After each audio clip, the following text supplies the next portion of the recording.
3 दिन में हरा धनिया उगाना सीखें। बहुत सिंपल तरीके से इस वीडियो में गाइड करूंगा। हम ये देखेंगे कि इतनी गर्मी में कैसे लगा सकते हैं। आज अप्रैल की 3 तारीख है, तो इतनी गर्मी के बावजूद भी आप खुश्क धनिया को मिट्टी के अंदर लगाएं और आपको हरा धनिया मिलना शुरू हो जाएगा। तो मैं आपको गाइड करूंगा, आप इंशाल्लाह आप भी इजी तरीके से किचन के अंदर से खुश्क धनिया लेकर उसको हरे धनिये में तब्दील कर सकते हैं।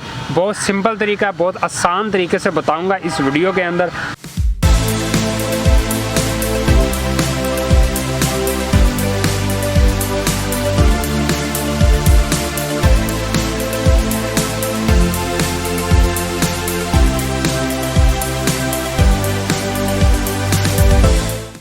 यहाँ पे एक छोटी सी रिक्वेस्ट ये है कि मेरी वीडियो को लाइक ज़रूर कीजिएगा ताकि भाई का हौसला बरकरार रहे और आपके लिए मज़ीद अच्छी छोटी छोटी सी टिप लेकर आता रहे। सबसे पहला स्टेप हमारा ये होगा कि हमने मिट्टी लेनी है। बीजों को अभी साइड पे कर देते हैं और हमने मिट्टी देखनी कि मिट्टी किस किस्म की होनी चाहिए। आपके पास कोई भी गार्डन सॉइल है उसके अंदर आप हरा धनिया लगा सकते हैं।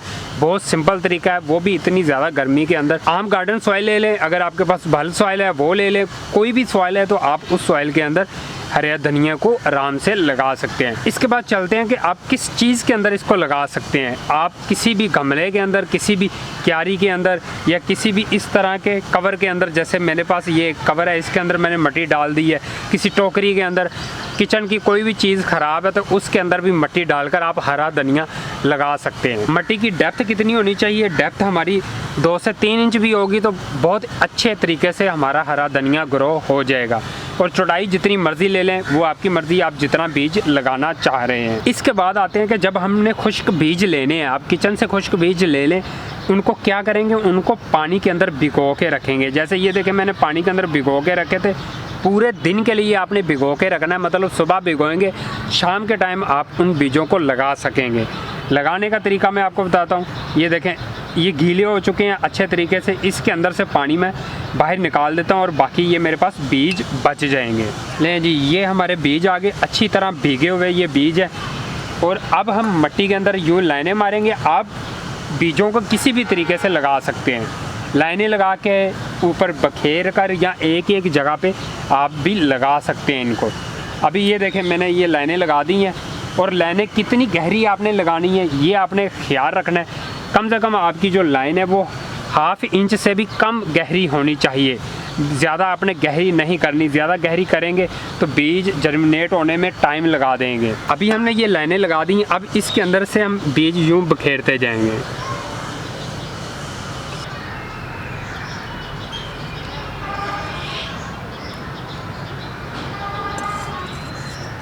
यूँ मिट्टी के ऊपर आप छटा भी लगा सकते हैं, जैसे अभी मैंने लगा दी है। अब बहुत सिंपल तरीका, हाथ के साथ इसको कवर कर दें। ये देखें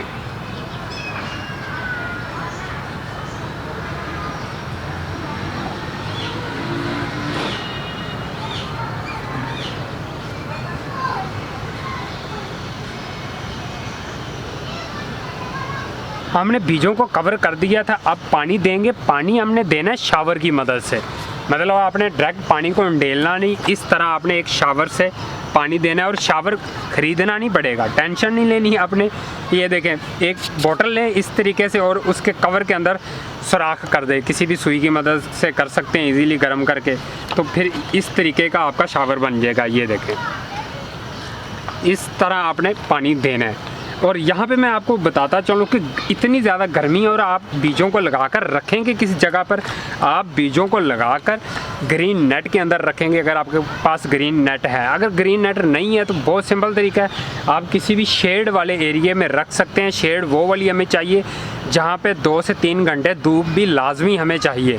बाकी 2-3 घंटे धूप चाहिए और बाकी शेड रहे तो कोई इशू नहीं है, बहुत अच्छा जर्मिनेट होगा आपका धनिया इतनी ज़्यादा गर्मी के अंदर।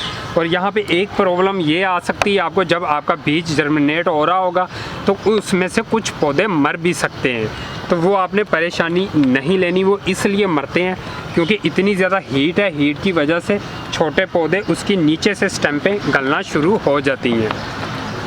तो अगर आपके पास दरख्त हैं तो दरख्त की छाँव में रख सकते हैं। दरख्त की छाँव में रखेंगे तो आपकी जो धनिया के नीचे छोटी स्टैंपें होंगी वो नहीं जलेंगी, क्योंकि दरख्त की छाँव ठंडी छाँव होती है, वहाँ पे रोशनी भी मौजूद होती है उस छाँव के अंदर, तो आपका धनिया बहुत अच्छा जर्मिनेट करेगा। दरख्तों के नीचे आप इजीली लगा सकते हैं। एक दफ़ा शावर की मदद से आप पानी देकर दूसरी दफ़ा डायरेक्ट पानी भी उंडेल सकते हैं, नीचे हाथ रख के या कोई कंकर वगैरह रख के उसके ऊपर पानी डालकर भी आप पानी दे सकते हैं। इसको किसी भी किस्म की खाद की कोई ज़रूरत नहीं है, आप सिंपल मिट्टी लें और मिट्टी के अंदर आप धनिया के बीजों को लगा सकते हैं। वैसे अगर आप कोई ऑर्गेनिक खाद बनाना चाह रहे हैं तो उसकी बेहतरीन मैंने एक वीडियो बनाई हुई है किचन वेस्ट की, जो कि जितना भी किचन वेस्ट आपका बचता है, बहुत सिंपल तरीका है, कोई स्मेल नहीं आएगी, बहुत आसान तरीके से आप इसको बना सकेंगे। ये ऊपर लिंक आ रहा है, इस लिंक पर आप जाकर वो वीडियो वॉच कर लें, बहुत आसान तरीके से बताया। और अब यहाँ पे अहम स्टेप ये आता है पानी देने का। पानी अभी हमने दे तो दिया था, लेकिन अहम स्टेप वो इसलिए है कि आपने एक दिन के अंदर दो दफ़ा पानी देना है अपनी मिट्टी को। अगर वहाँ पे सनलाइट लग रही है तो आपने मिट्टी के अंदर नमी बरकरार रखनी है। नमी इस तरीके से बरकरार रखेंगे तो धनिया आपका 3 दिन के अंदर जर्मिनेट होना शुरू हो जाएगा, उगना शुरू हो जाएगा, सारे बीजों के अंदर से प्लांट निकल आएंगे 3 दिन के अंदर। आपने मिट्टी को खुश्क नहीं होने देना, बिल्कुल खुश्क हो गई तो आपके जो बीज हैं वो बीच में ख़राब भी हो सकते हैं और टाइम भी ज़्यादा ले सकते हैं। अगर आप यही तरीका फॉलो करेंगे, नमी बरकरार रखेंगे मिट्टी के अंदर, तो इंशाल्लाह आपके 3 दिन के अंदर बीज जर्मिनेट होना शुरू हो जाएंगे। मुझे उम्मीद है कि आपको ये वीडियो अच्छी लगी होगी, तो वीडियो को ज़रूर लाइक और शेयर ज़रूर कीजिएगा। मिलते हैं नेक्स्ट वीडियो के साथ, तब तक के लिए अल्लाह हाफिज़, बाय बाय।